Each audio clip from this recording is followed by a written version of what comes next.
With us today is Attorney General Pam Bondi. I spell P-A-M-B-O-N-D-I, U.S. Department of Justice. Federal Bureau of Investigation Director Kash Patel.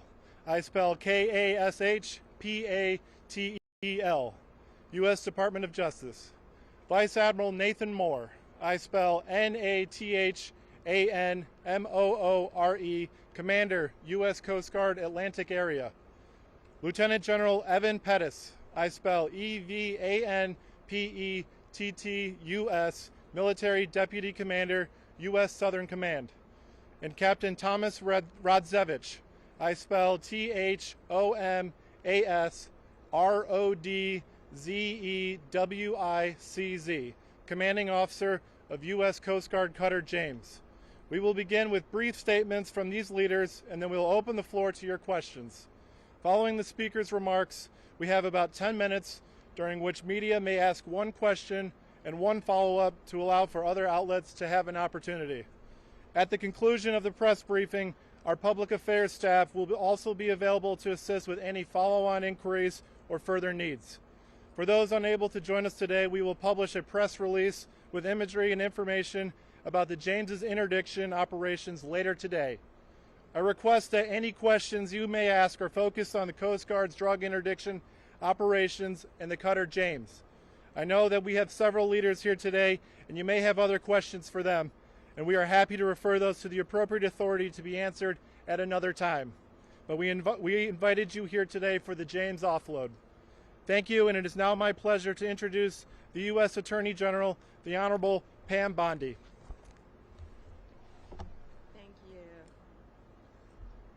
Gentlemen, thank you. Cash, thank you. Director Patel, and I've got Acting U.S. Attorney Greg Kehoe, Middle District of Florida behind me. Thank you all for being here today. Today's operation is an example of the unprecedented collaboration between the military and the Department of Justice components, working closely with the U.S. Coast Guard. And look at all these great men and women in the Coast Guard. Thank you so much for your dedication. This is a textbook example of the Justice Department supporting the fight against violent crime. These drugs are worth over $500 million. Almost 45,000 pounds of cocaine, pure cocaine, uncut, and 3,800 pounds of marijuana. Congratulations again to the Coast Guard. You have done incredible work, Admiral, and your team, Captain, in securing these drugs.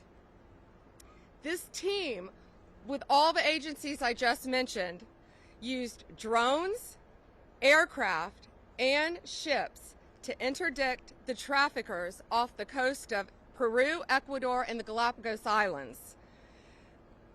What they did saved countless American lives, countless lives. This cocaine would have been distributed throughout our country and perhaps throughout our world. 11 separate prosecutions will take place as a result of this, and they will be prosecuted in the Middle District of Florida. These defendants will be held accountable for bringing this poison into our country. I always say if we can save one life, we have done amazing work. And today we have saved thousands and thousands of lives as a result of this incredible cooperation. We believe two cartels, CJ&G and Sinaloa, were heavily tied to these shipments. This is a major blow to their financial operations and their efforts to distribute drugs throughout our country. It's an example of a prosecutor-led, intelligence-driven approach to stopping these criminal enterprises in their tracks. DOJ and all of the agencies involved will continue to dismantle this transnational criminal organization, lock these criminals up, and keep our country safe.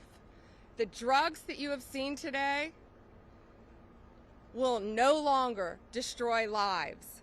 They will help us lock up the criminals. Thank you all, and it is my honor to introduce the Director of the Federal Bureau of Investigation, Patel.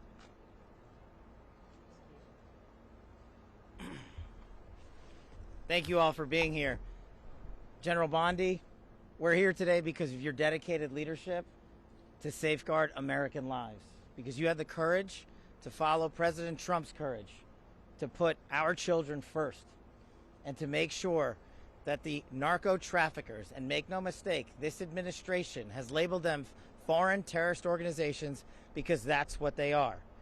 There is no lethal force on planet Earth that is responsible for an overdose death of an American citizen every 7 minutes, more so than these federal terrorist organizations, foreign terrorist organizations. We are humbled to be a part of this Department of Justice, and we are going to continue to safeguard our streets. This is what it looks like when the United States whole of government approach brings every resource to bear, from the Department of Defense and the United States Coast Guard, from HSI, from FBI, from DEA, and so many others. They are going to get all the drugs off the streets, off the markets, and as Attorney General Bondi said, we are going to lock them up. They are no longer going to be free to roam. We are going to dismantle the next man up theory that has been breeding in these Mexican cartels for generations. No more. We are here today because of your brave work. The men and women of the FBI that I lead, I'm humbled and honored to be here in South Florida, where I spent so much of my career before I moved to Washington, D.C. And looking around, I'm awe-inspired by the fact that when you take the rules and regulations that blockaded these brave men and women of law enforcement military and you unshackle them, then you should look at this seizure and you should see how much it multiplies and see how many children and how many young adults and how many adults' lives that we have just saved. They did it. We're fortunate to be their leaders. We're humbled to be here. And you will see this happen across the country because this is not a one-off for General Bondi. She has made this a mission priority, and the FBI will follow in every corner of this country and every square centimeter of this planet to eradicate the narco traffickers and the foreign terrorist organization that are killing American citizens. They will be held accountable. We will take preventive measures, and we will scour the ends of the earth to find every single one of them. Thank you so much for being here today.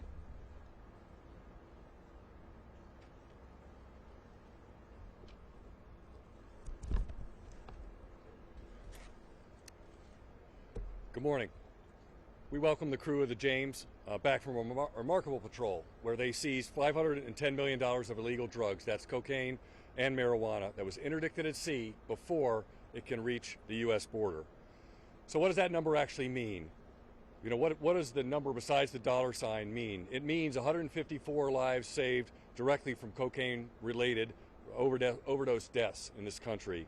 It means that there's almost 11,000 less new cocaine users that are going to get access to the drugs. It means that we've saved at least $16.5 million on costs related to inmate care and health care for people inflicted with these drugs. And from the Coast Guard standpoint, what this really means is a beautiful ship like the James heralds a new time for us, a new time of assets that impact the United States strategies for countering these cartels in new ways and disrupting the flow of illegal drugs. Just since February, the combined efforts of Coast Guard cutters James, Stone, Weiser, and Mohawk yielded over 59 metric tons of narcotics seized. That's $1.5 billion of revenue to the cartels. This success is a team success made possible through the dedication and coordination of our partners in DHS, DOD, and DOJ. Every day, the Coast Guard controls, secures, and defends the border and maritime approaches of this country, proudly serving as part of DHS at all times and as a military service and part of the armed forces. On the water and in the air, the Coast Guard and our partners are on the front lines to fight against these foreign terrorist organizations, including the cartels and other dangerous criminals who seek to traffic bulk cocaine, including illegal fentanyl and other deadly drugs, from entering into our communities. Under our DHS leadership, the Coast Guard has worked diligently to harden and secure the U.S. southern border and maritime approaches. Our message to the cartels is simple. We own the sea. You do not. We will find you, we will hunt you down, we will stop you before you reach our border, before you can smuggle these drugs into our country. To the crew of the James you see here and all of our partners gathered, thank you for the great work keeping America safe. Thank you very much, everyone. Semper Paratus.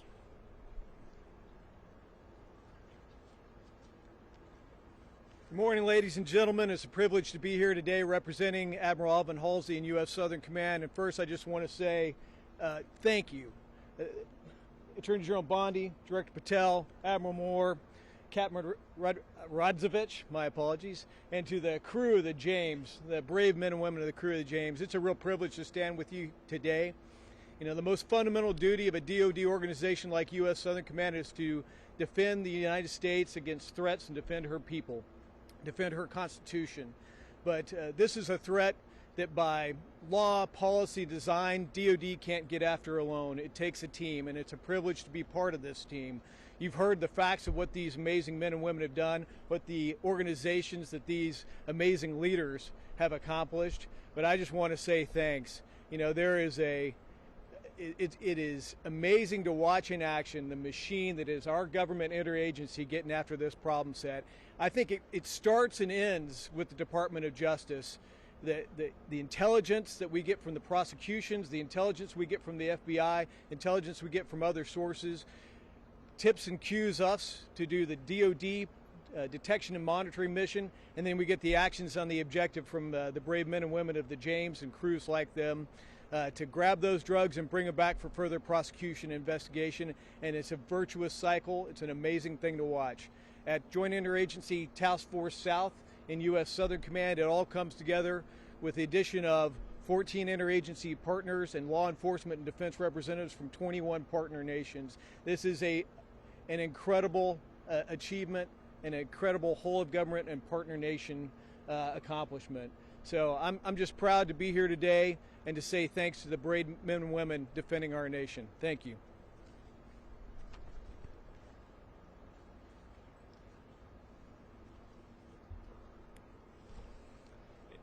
It's with great pride I stand before you today reflecting on the tremendous accomplishments of Coast Guard Cutter James and the crew.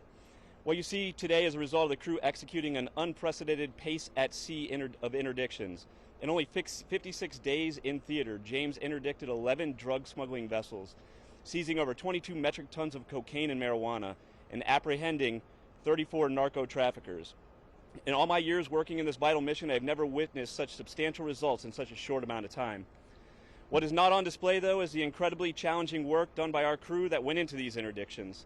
We patrolled an area the size of the continental United States, finding the narco-terrorists' tiny, drug-laden vessels across the vast waters of the eastern Pacific is equivalent to finding the proverbial needle in a haystack. But the crew of the James showed narco-terrorists that we will find them. We show them that they are no match for the professional competence, technical expertise, and operational prowess of the James crew. We sent a message loud and clear that we can and that we will continue to stop them bringing harm and devastation to our border. Or as my ops boss would like to say, you can run, but you can't hide.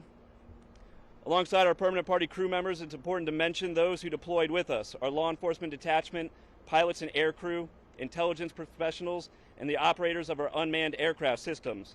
Together, we are James, a team of teams. This team of tirelessly dedicated professionals traded time with family and friends to carry out our vital mission, stopping the flow of illegal drugs, cutting off profits that fueled deadly fentanyl trade, and ultimately protecting American communities and families from unimaginable heartbreak. This crew represents the best of the best, and I'm incredibly proud to serve with all of the dedicated professionals that deployed on James this patrol. Thank you for your time.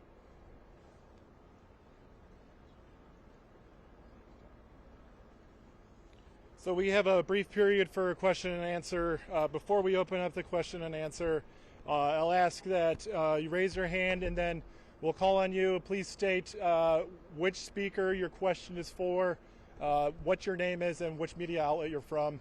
And again, as a reminder, we invited you here for the contraband offload, so please keep the questions on topic. related to the interdictions of maritime interdictions of contraband at sea. So with that, I'll ask a first question over here. Yes, sir.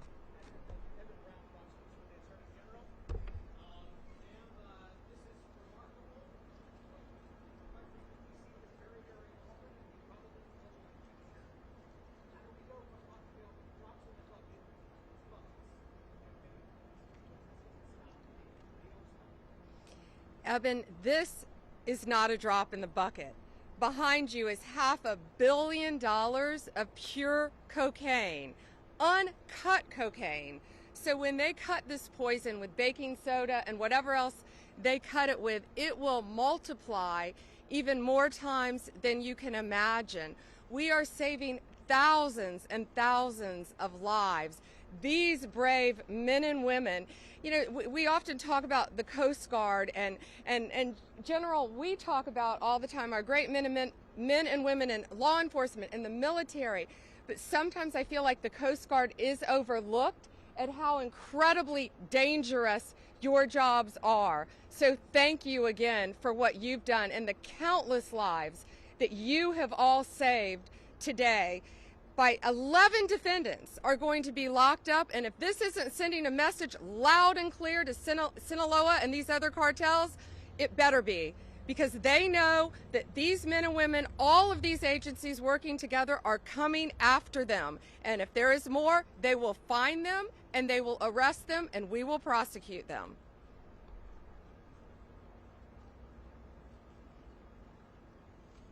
Thank you. Next question. It's in the middle right here.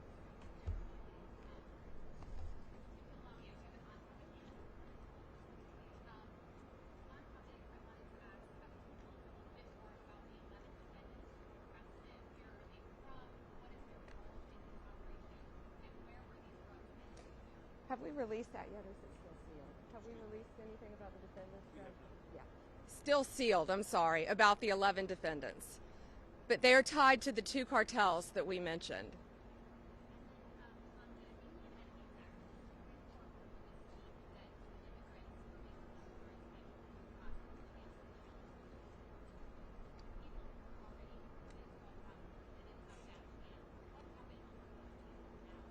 Yeah, well, the 261 that were on that, first of all, we're going to stay on topic from here on, but we are talking about the cartels. We're talking about foreign enemies, so I'll gladly answer that. The 261 on that first flight are 261 reasons why our country is safer. They are not coming back. They are staying in a prison in El Salvador. They are not from our country. They are not migrants. They are illegal aliens who are peddling drugs, guns, and illegal money in a very organized way throughout our country. And that's another reason why our country is safer today. Again, we have limited time, so please keep the questions on topic, and we will follow up with our appropriate public affairs staff to make sure that your needs are met. Yes, over here.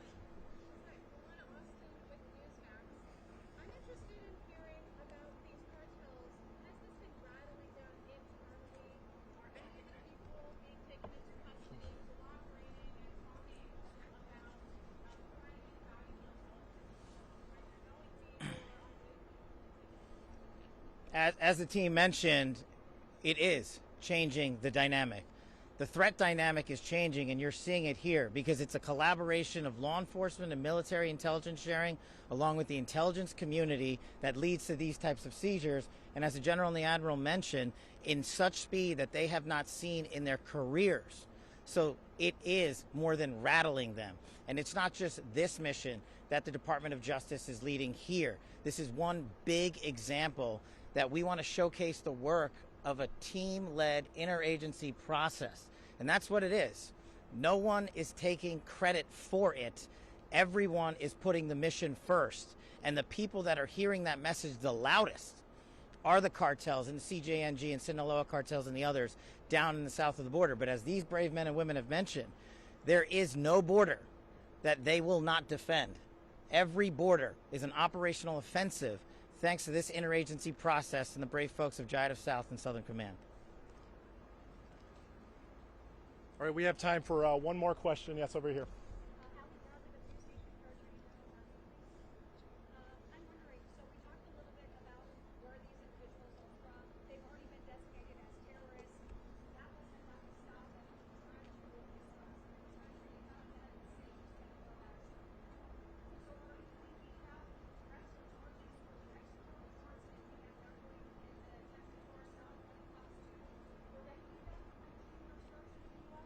Well, I think this sends a very loud message today, Ali. Sinaloa, all these gangs, TDA, MS-13, the cartels, all of the cartels throughout the world, I would think they're pretty frightened right now based on what's behind us, based on 11 defendants in custody as a result of this one bust, because it's all of these agencies standing behind me, working hand in hand with Homeland Security to get them off our streets. You're seeing what's happening. These people are an organized crime unit. And, you know, we've shut down the borders in Mexico, Canada. So now I think they're probably increasing through our ships, through our ports, but they're not going to get away with it, thanks to all these great men and women. It's a multifaceted approach to catching them. As I said, using drones, using aircraft, using any technique available to our military, to Homeland Security, to the FBI, to the DEA, to all of these agencies working together. We are ahead of them. We are going to stop them. And whenever possible, we're going to lock them up forever or get them out of our country to keep Americans safe. That was Donald Trump's directive on day one when he got elected. Keep America safe, make America safe. And that's what all of these people standing here today are doing. Thank you. That concludes today's press briefing. If you have any other follow-up questions, a member of the U.S. Coast Guard Public Affairs staff can help meet those. We also will have a news release that will be published this afternoon that summarize all the events, as well as has photographs and videos for each of you to access. Thank you very much.